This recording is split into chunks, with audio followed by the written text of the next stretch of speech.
We've all seen homelessness, people at busy intersections or in a park with all their belongings in a shopping cart or a trash bag.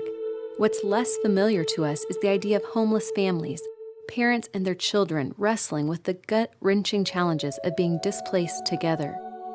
In USD 259 alone, over 2,450 school children found themselves in a homeless situation in 2016, and very few shelters allow children.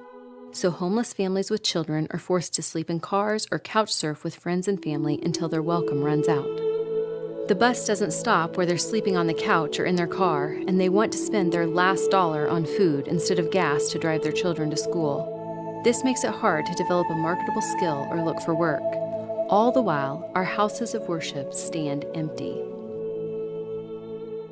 At Pathway Church, we're a host congregation. That means that 4 times a year, we get to host homeless families right here at Pathway Church.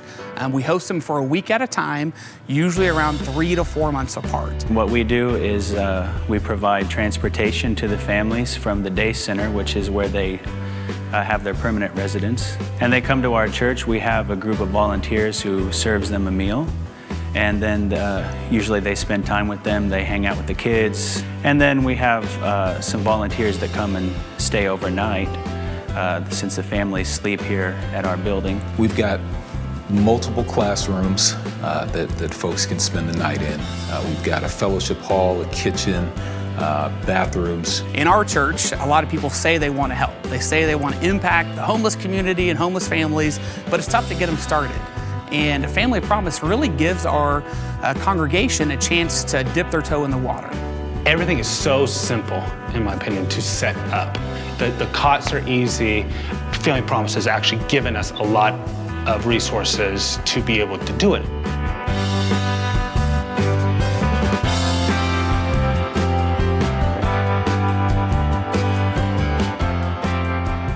It was a lot of structure.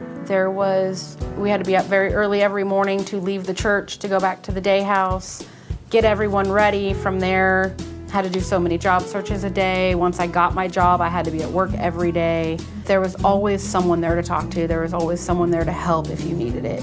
And now I have the opportunity to turn around and give back to those families and to the community.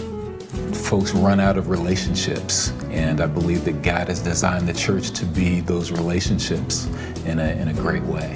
We always look for partners who are really helping out in the development of people, of family, and not just relief. We love Family Promise because they offer a hand up to these homeless families and not just a handout. It's made our people thankful for what God has given them, and then it's also given them an opportunity to see that people that are in this situation of being homeless, they're just like them. They have good times, they have bad times, they have struggles, and it's been an opportunity for us to be there with them through that.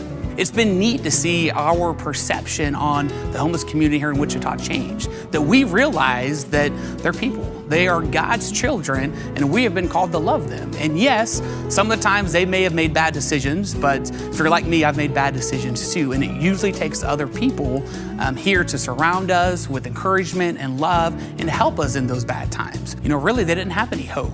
They didn't know what the future looked like. They didn't know how to get out of the holes that they were in. And then when I talked to them 3 months later, they had kind of a sense of respect. They have a sense of purpose. You'll never know just how much you help a family until you do it. It gives us a safe place. It gives our kids a safe place for us to do what we need to do.